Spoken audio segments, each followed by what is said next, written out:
Hi, everyone. This is Dane, and we're going to be doing something just a little bit different. This is going to be an astrology reading for the new moon in February. It's on the 9th of February. It's in Aquarius. So we're going to be doing the astrology reading here, and then in the subsequent zodiac signs, like all the rest of the zodiac signs reading, we're just going to be doing and focusing on the tarot. So if you're interested in the astrology, you'll come here. If you're just interested in the tarot, you will go there. So let's see what spirit has to say. Angels and spirit guides, show me clearly. Guide this reading and show me clearly, angels and spirit guides. And these are astrology cards. Angels, there we go. And spirit guides, show me clearly. Guide this reading and show me clearly, angels. Okay, interesting.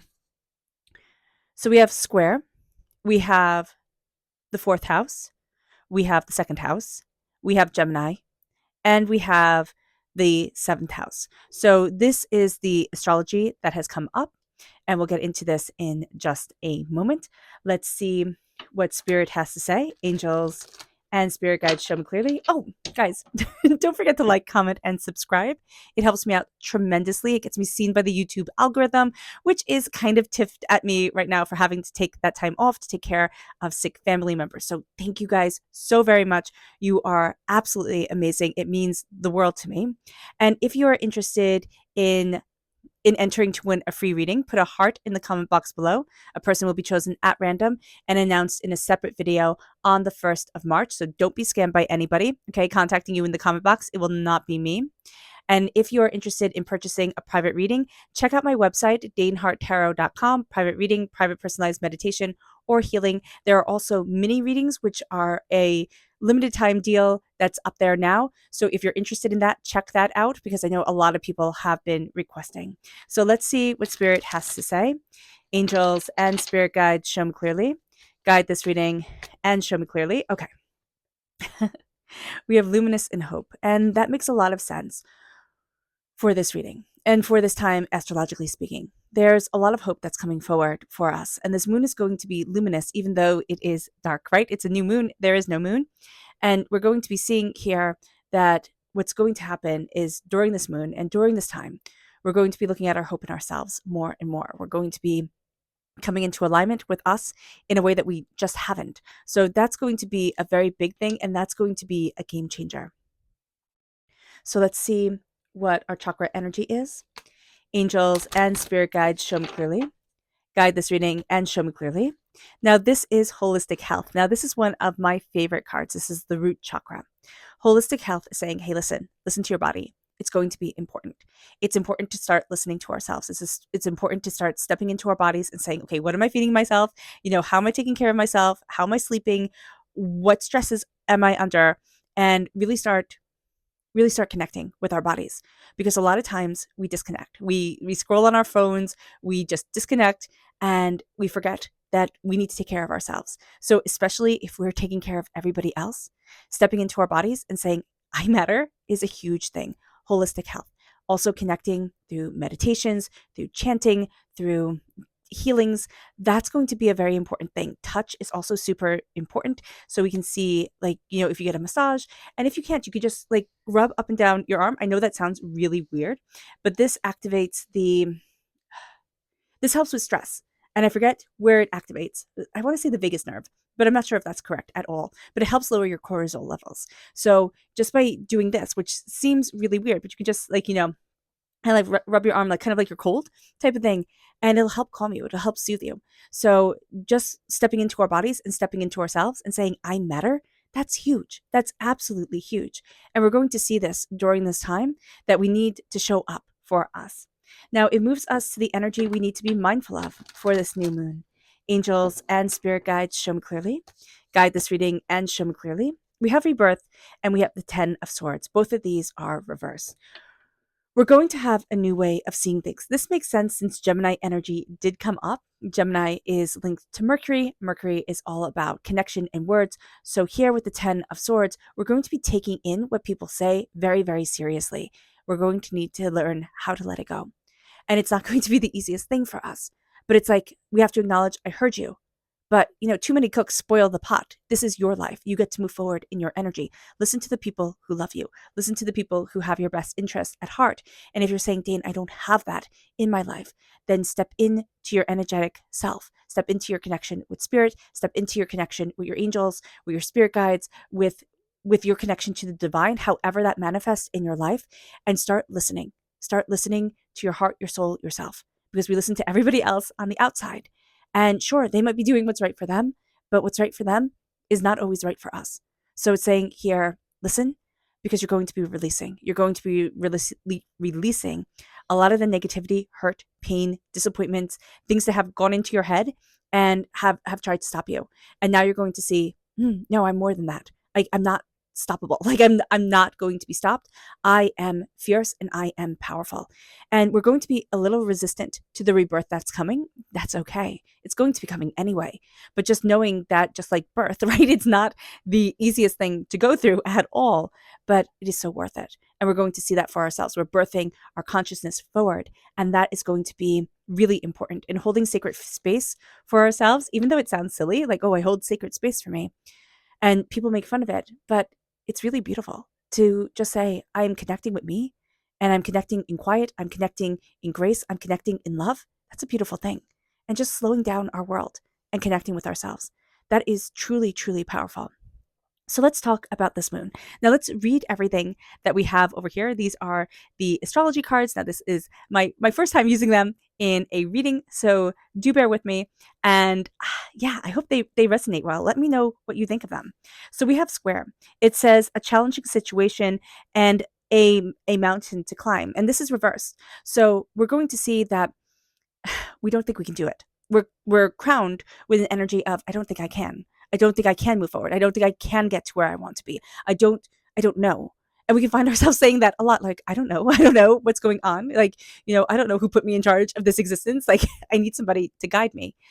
And that's going to be another thing for this time, to step back, because we do have energies that come forward, and we'll read about them. We'll connect with them astrologically speaking as we move forward during this time to really say, okay, where do I need to be? What do I need to be? Like, how do I need to show up for me? Because right now we're feeling overwhelmed. It is very easy during this time in our world, during this time in our lives, to just be overpowered by fear. And that's going to be the easy thing. And falling into that fear, so easy. Let's not do it. Let's rebel. Let's like kind of rage against that machine of I want you scared, I want you small, I want you weak, and say, no, I am powerful. I am powerful and I am stepping into that grace. Now it moves us here to the 4th house. Now this is culture and family roots. This is home and peace and comfort. And that's going to be really important to us. We want our nest. We want that safe, cozy place to connect to.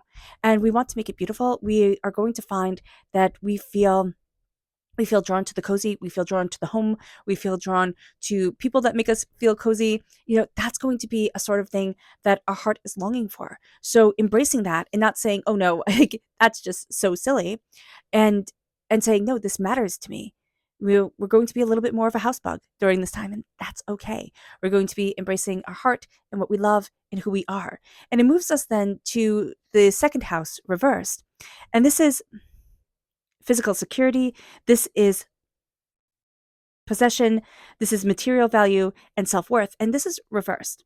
So there's a sense here, and why I paused is, if you can see here, we have we have the heart, and half of it is like bone, and then we have the flowers coming out of it, and it's almost as if we're needing to let go of something. We're needing to let go of the material, the physical, and really step into the spiritual, which is a hard thing to do. That's like a hard sell. Like, just step into the spiritual. It's all going to be okay. But looking at our hearts and ourselves and saying, hey, I matter. Hey, I'm showing up for me. Hey, I love me. That's going to be a really important thing. It's playing into the rebirth energy that spirit is saying that we're resisting. Like, be mindful that we're resisting the rebirth. But it's like, okay, what is it that we want to manifest in our world? And how do we need to work on ourselves? We're not going to want to. We're going to want to say, okay, the more I can accumulate, the more I can possess, the better off I am. And sometimes it's just not true. Actually, a lot of times that's not true.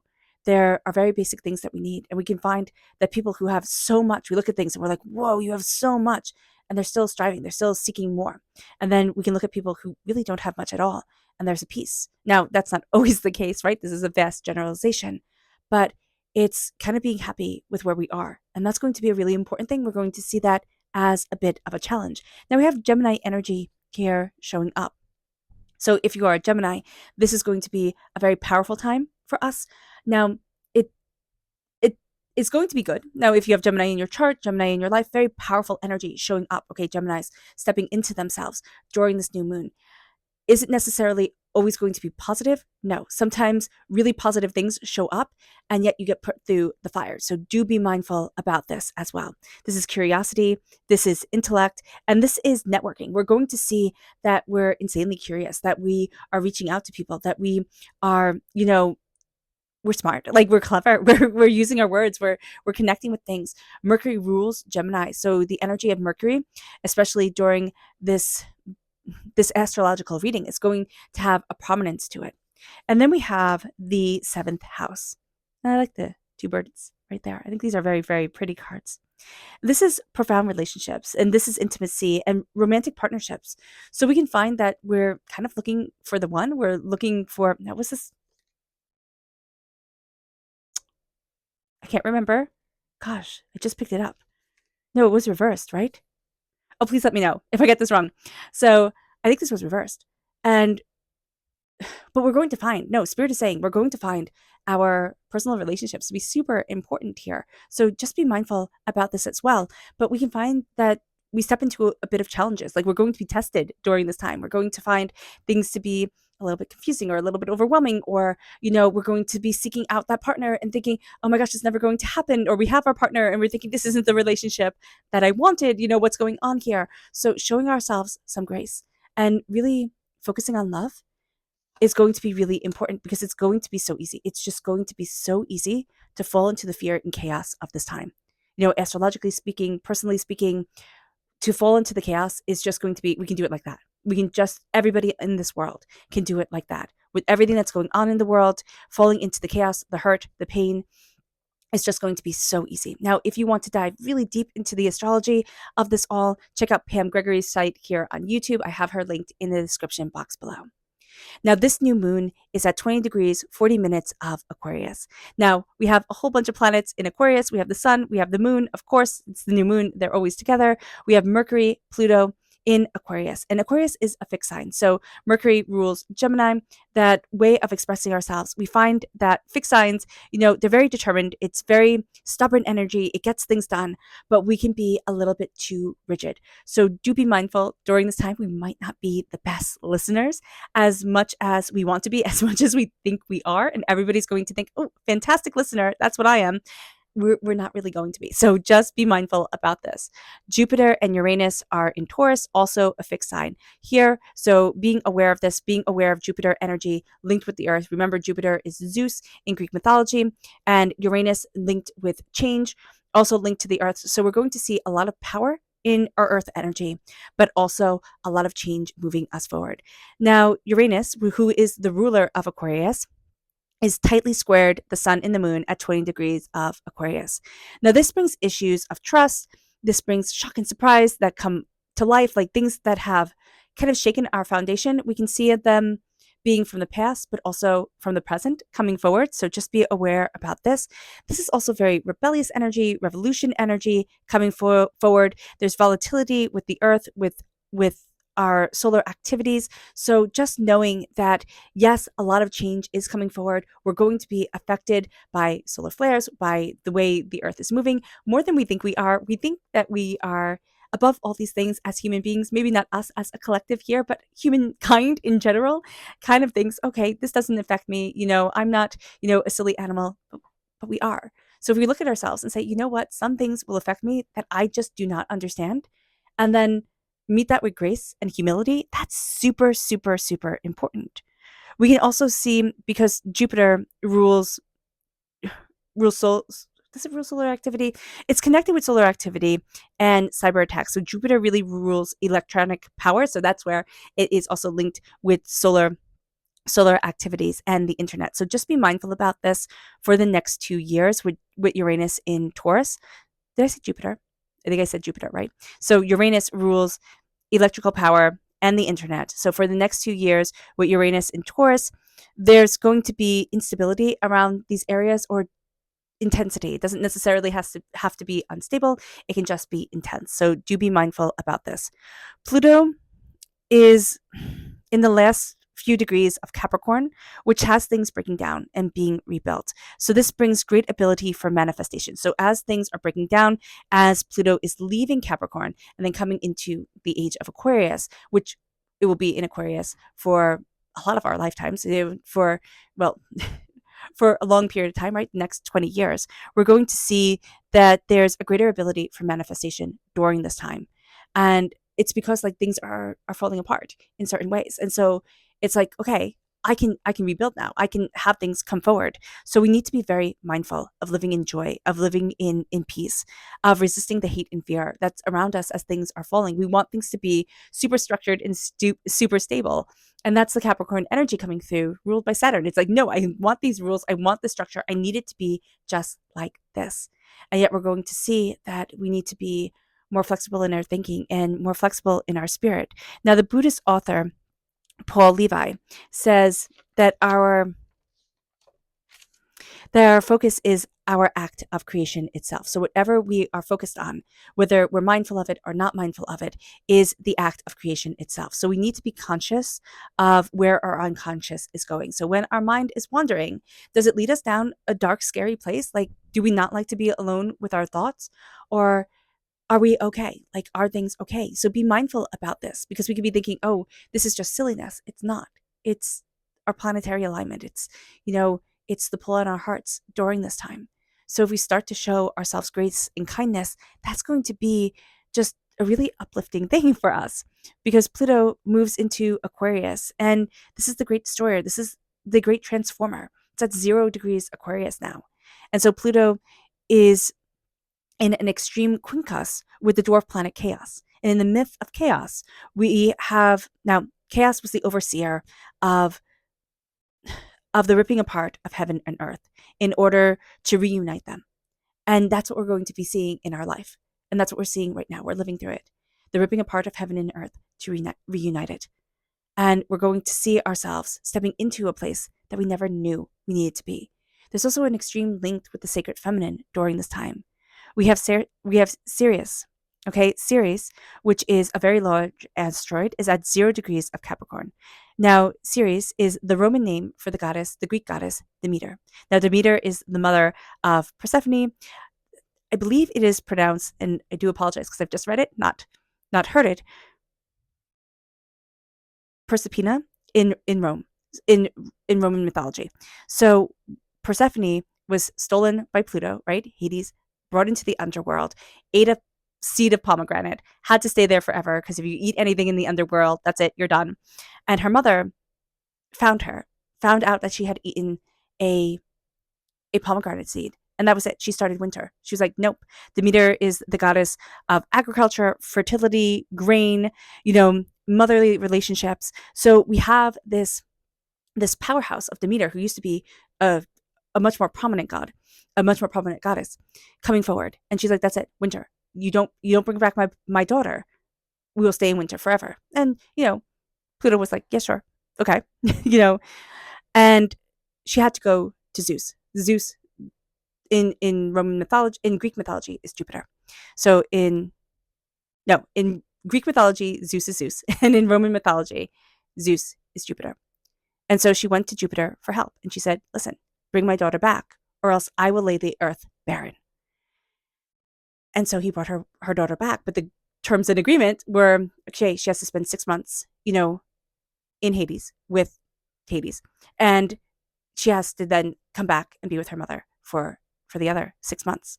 So this is important because Pluto is linked to the dwarf planet of Chaos, okay, which is exactly opposing the asteroid Ceres.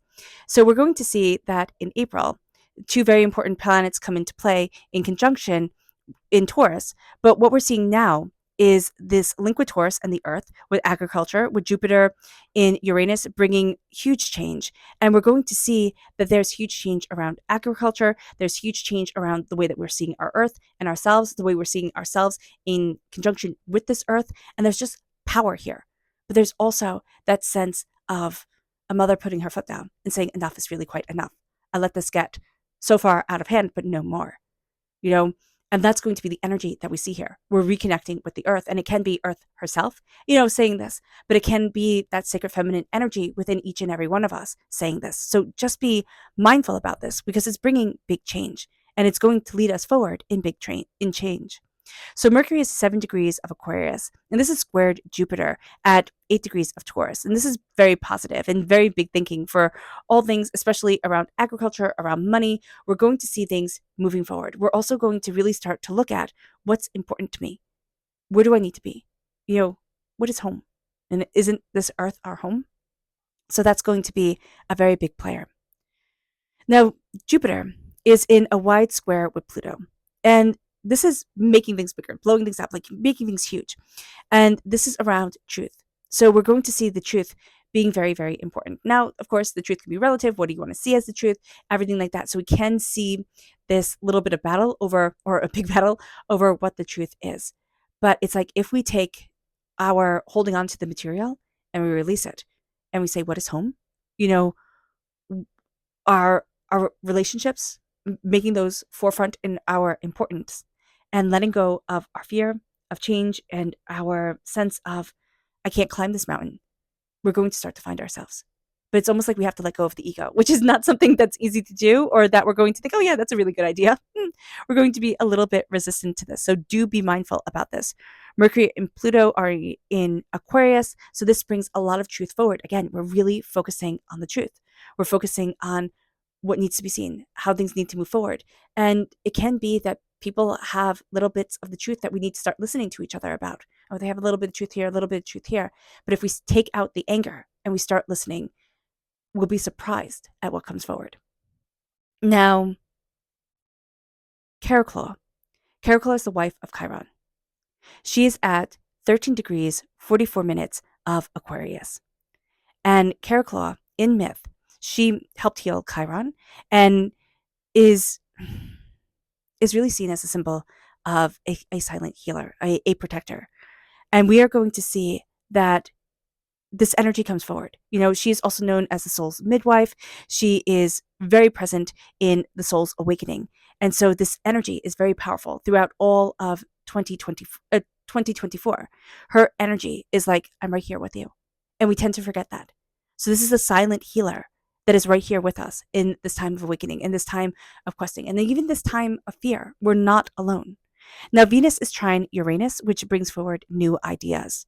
And Chiron is very close to the North Lunar Node and will be closer, later on in the year, which we'll get into in more depth.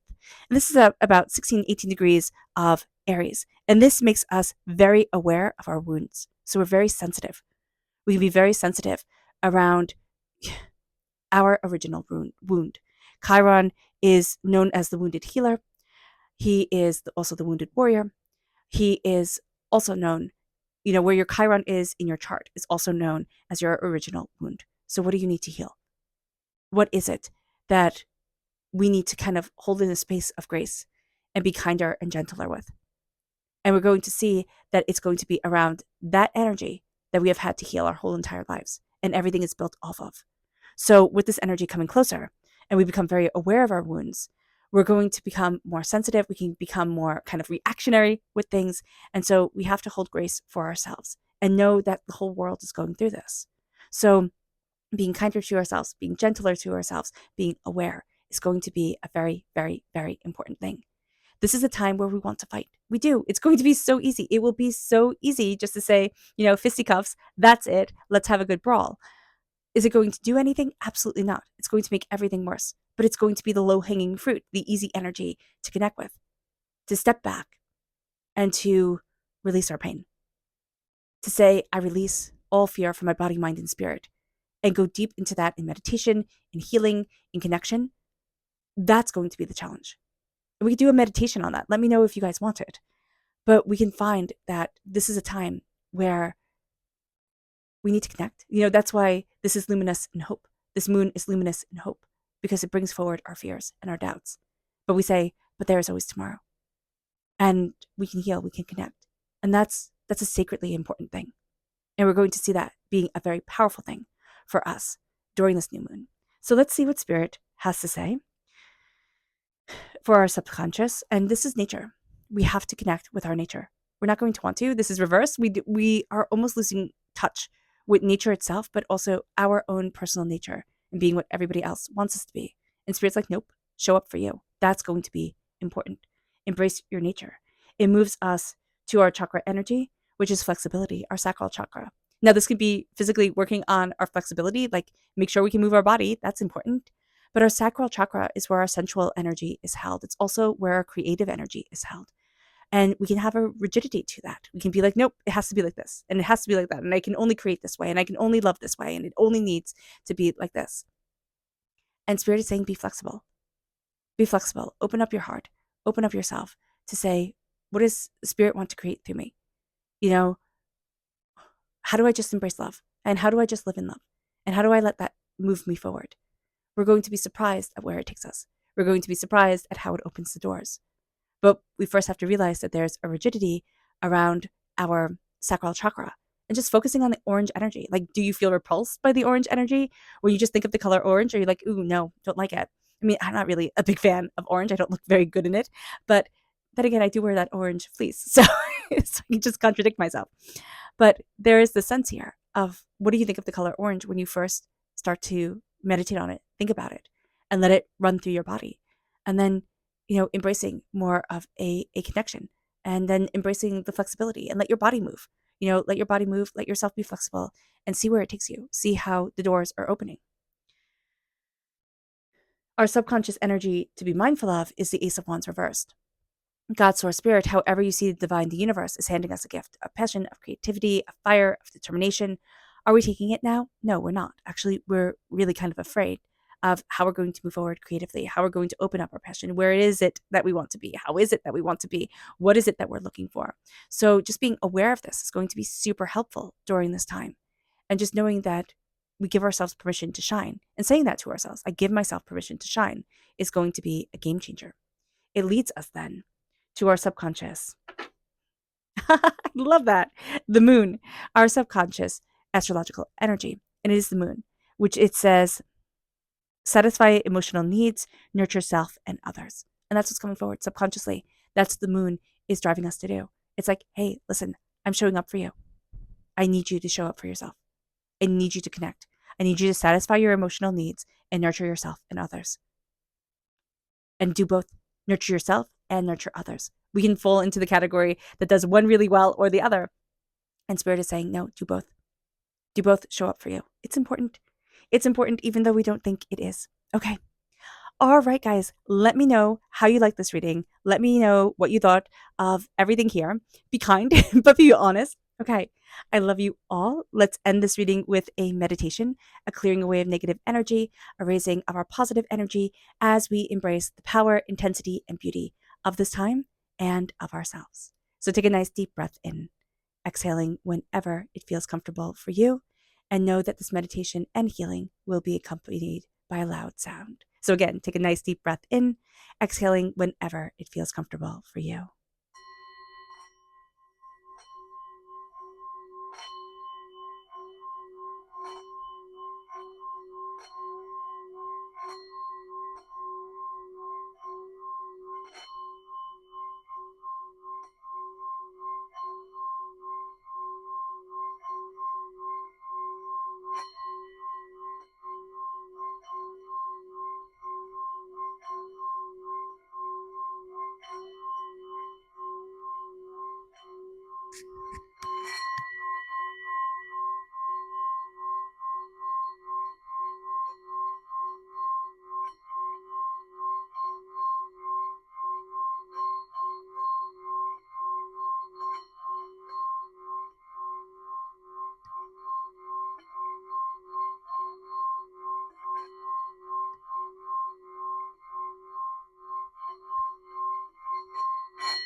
May you move forward in peace and in harmony. May blessings and prosperity always be with you. I love you all. God bless, and have a blessed moon. Bye.